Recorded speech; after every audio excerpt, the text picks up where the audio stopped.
السلام علیکم، ایک دفعہ پھر خوش آمدید کہتے ہیں. اور اب جو سیلیبریٹی ہمارے ساتھ موجود ہیں، جو پرسنالٹی ہمارے ساتھ موجود ہے، بڑی ینگ، بڑی نوجوان اور بڑے ہی جو ہے موٹیویٹڈ ہیں، اور جسے کہتے ہیں موٹیویشنز دینا اور نوجوان نسل کو جو ابھارنا اچھے کام کے لیے، ایسا کام وہ کرتے ہیں. انجینئر جواد ابریز خان ہمارے ساتھ موجود ہیں. جواد صاحب بہت شکریہ، تھینک یو سو مچ. ماشاءاللہ اپنے نام کی طرح اور اپنے کام کی طرح خود بھی خوبصورت ہیں. اور بتائیے، جو سلسلہ تھا شروع کیا اسٹڈی کا اور موٹیویشن کے ساتھ آپ وابستہ ہیں، لنکڈ ہیں، تعلیم کے لیے ورک کرتے ہیں، کام کرتے ہیں، تو کتنا زیادہ آپ کو یہ مائنڈ سیٹ پہلے بنانا پڑتا ہے، کتنے خود موٹیویٹ ہونا پڑتا ہے کسی کو بہتر طور پہ گائیڈ کرنے کے لیے، تو کیا پلان لے کے چلتے ہیں؟ First of all thank you so much for having me on your شو.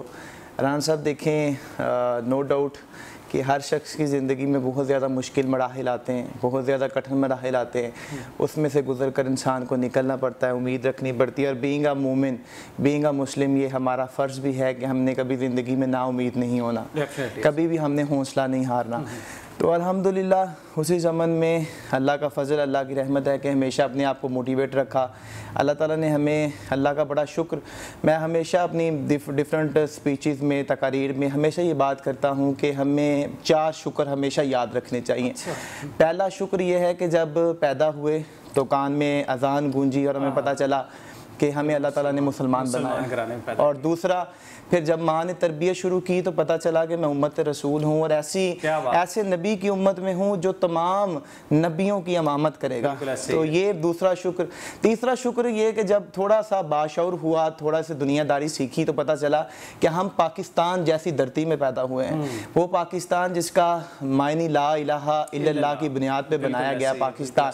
اور الحمدللہ. اور چوتھا شکر یہ ہے کہ اللہ تعالیٰ کی ذات نے ایک بڑے اچھے گھرانے میں پیدا کیا، ایک تربیت یافتہ گھرانے میں پیدا کیا، جس گھرانے میں ہمیشہ ہمیں ایک موٹیویشن ملی. بڑے بھائی ایک موٹیویشن تھے، باپ ہمارے موٹیویشن ہیں، ہمارے پیرنٹس ہمارے لیے موٹیویشن ہے. تو اللہ کا فضل ہے، اللہ کی رحمت ہے کہ اس نے بڑا اچھا سسٹم جو ہے وہ پرووائڈ کیا.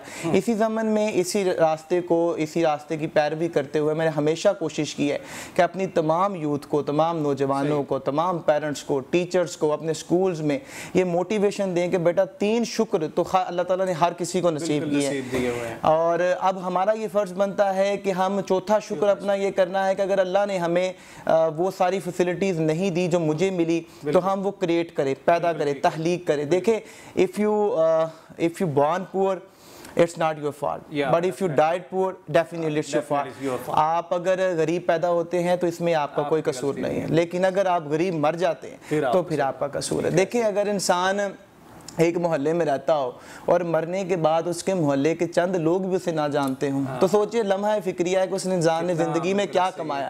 ہمیں اللہ تعالیٰ کی ذات نے اشرف المخلوقات بنایا ہے، تمام مخلوقوں سے افضل بنایا ہے. آپ دیکھیں کہ اللہ تعالیٰ کی ذات نے کتنی مخلوقیں پیدا کی ہیں. اگر آپ کبھی جانوروں کی طرف دھیان کریں تو آپ کو پتہ چلے گا کہ شیر کے اندر کتنی طاقت ہے، وہ کتنا تیز دوڑ سکتا ہے. چیتے کے اندر کتنی پھرتی ہے کہ وہ کتنا تیز دوڑ سکتا ہے. لیکن اللہ کی ذات نے انسان کو اتنی قابلیت عطا کی ہے، اتنا فہم عطا کیا ہے کہ اللہ تعالیٰ کی ذات نے انسان کو عقل اور شعور دیا کہ اس نے گاڑیاں بنائی، جہاز بنائے، ہیلی کاپٹر بنائے، فائٹر جیٹ پائلٹ، طیارے بنائے. دیکھیں، آج ایک طیارہ جو ہے اس سے اگر آپ کسی پرندے کی دوڑ لگوائیں، ریس لگوائیں تو کیا ممکن ہے کہ ایسا ہو سکتا ہے؟ نہیں. اللہ تعالیٰ کی ذات نے انسان کو بہت ساری فیسلٹیز دی ہیں، کوالٹیز دی ہیں. بڑی بات ہے، سوچ ہے اس کے. ہاں، تو میں سمجھتا ہوں کہ اگر انسان اس کو یوٹیلائز کرے تو میرا نہیں خیال کہ انسان زندگی میں کوئی بھی ایسا مومنٹ ملے گا جس سے وہ نا امید ہو یا وہ حوصلہ ہارے یا اس کی موٹیویشن کم ہو. موٹیویشن سٹارٹ سے اتنی لمبی چوڑی ہو گئی ہے کہ میں خود بڑا موٹیویٹ ہو گیا اور میرا دل کرتا ہے، میرا دماغ یہاں سے وہاں تک پہنچ گیا. اور اوپر اور مزید جو ہے خان صاحب نے بھی جو سٹارٹ کی باتیں بڑی اتنی ینگ ایج میں، جب ہم یہ سوچتے ہیں کہ ہمارے خواہشیں اتنی ہوتی ہیں، ہم ان کے پیچھے دوڑے ہوتے ہیں. اور موسٹلی لوگ آپ کو پتہ ہے پیار محبت کے چکر میں پڑے ہوئے ہیں کہ اسٹڈی نہیں کرنی، اس چکر میں پڑے ہوئے ہیں.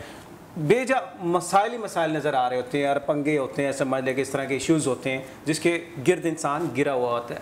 ایک مایوس انسان مایوسی کے گرد جس پہ بیٹھی ہوتی ہے، ہر طرف سے گرا ہوتا ہے، اس کو موٹیویٹ کرنا ہو دوبارہ سے لائف کی طرف واپس لانے کے لیے کیا کرنا چاہیے, اس مایوسی سے نکلنے کے لیے کس طرح پازیٹیو تھنک ہو سکتا ہے؟ دیکھیں میں سمجھتا ہوں کہ مایوسی جو ہے وہ ڈپریشن کریٹ کر دیتی ہے انسان کے اندر. بہت سی جو سوسائڈ ہمارے معاشرے کا ہے, ہمارے معاشرے کے اندر تو اس کی ریشو بہت زیادہ کم ہے. اگر آپ پوری دنیا کا وزٹ کریں اور سروے کریں تو آپ کو پتہ چلے گا کہ دنیا کے اندر بہت زیادہ سوسائڈ اسی وجہ سے کمٹ ہوتی ہیں کہ وہ لوگ مایوسی کا شکار ہو جاتے ہیں, ڈپریشن کا شکار ہو جاتے ہیں. لیکن اللہ نے مسلمانوں کی کوالٹی دی الحمدللہ کہ وہ جب مایوس ہوتا ہے, وہ جب تھک جاتا ہے, مومن کبھی بھی مایوس نہیں ہوتا.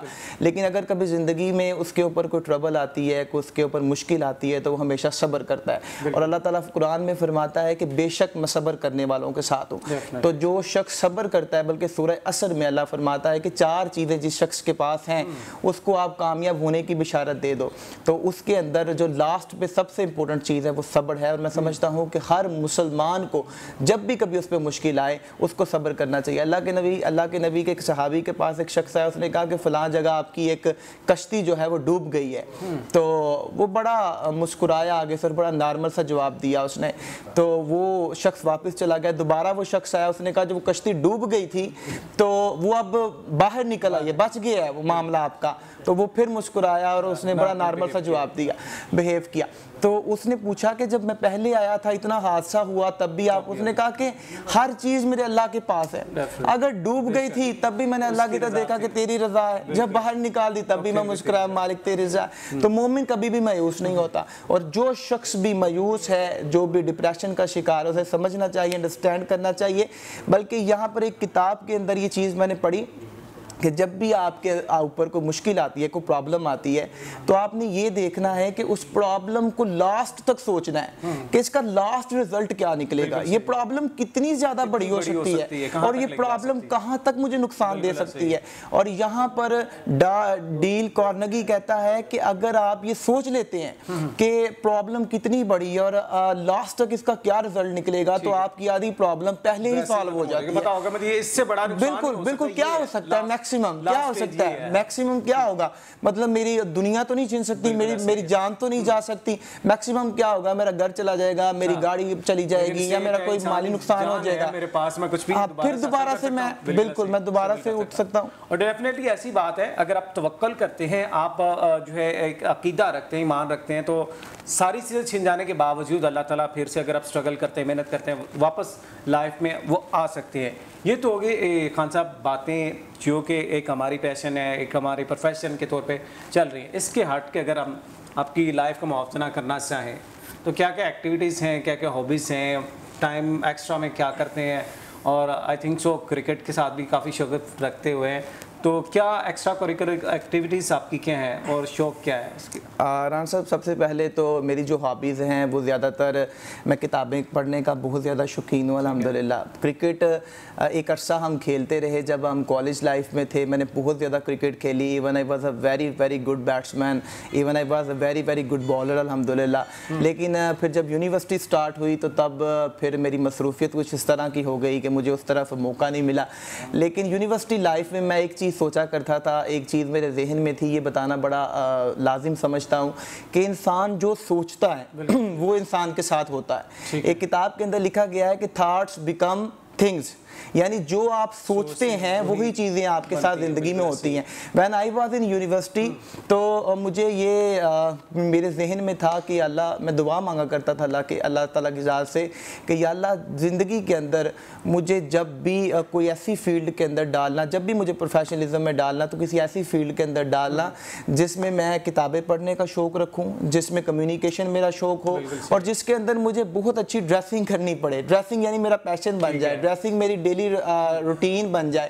تو اللہ کی ذات نے مجھے ایسی زبردست فیلڈ کے اندر ڈالا جو میرا پیشن بھی بن گیا, جو میرا پروفیشن بھی بن گیا. آج 3-4 سال کے اندر ہم نے وہ کامیابی اور کامرانی حاصل کی اللہ کے فضل و کرم سے, بھائیوں کی سپورٹ کے ساتھ, لوگوں کی سپورٹ کے ساتھ, آپ جیسے دوستوں کی سپورٹ کے ساتھ ہمیں وہ کامیابی اور کامرانی ملی جس کا خواب لوگ 50 سالوں کے اندر دیکھتے ہیں, اور ہم نے 3-4 سالوں کے اندر وہ کامیابی اور کامرانی حاصل کی. اور انشاءاللہ تعالیٰ اسی پیٹرن کو لے کر, اسی سکسیس کو لے کر آگے چلنے کا پلان ہے اور انشاءاللہ تعالیٰ اسی فیلڈ کو لے کر انشاءاللہ مزید پروموٹ کریں گے. بہت شکریہ خان صاحب, تھینک یو سو مچ آپ کے وقت کے لیے اور ٹائم کے لیے, اور آپ نے جو موٹیویشن کی باتیں کی خاص طور پہ ہماری یوتھ, ہماری جو نوجوان نسل, اور آپ نے جو اسٹرگل کا فیز بتایا 3-4 سال میں اتنا بڑا وہ آپ نے وہ فاصلہ سفر وہ طے کیا, ڈیفینیٹلی ہماری تمام جو پاکستانی ہیں دیکھنے والے وہ سارے جانتے ہیں, کیونکہ خان بردرز کا ایک نام ہے ماشاء اللہ, اب معاشرے میں سوسائٹی میں لوگ جانتے بھی ہیں, میڈیا میں بھی سب لوگ جانتے ہیں, اور جو آپ کی خدمات ہیں وہ بھی پاکستان میں کسی سے ڈکی چھپی نہیں ہے.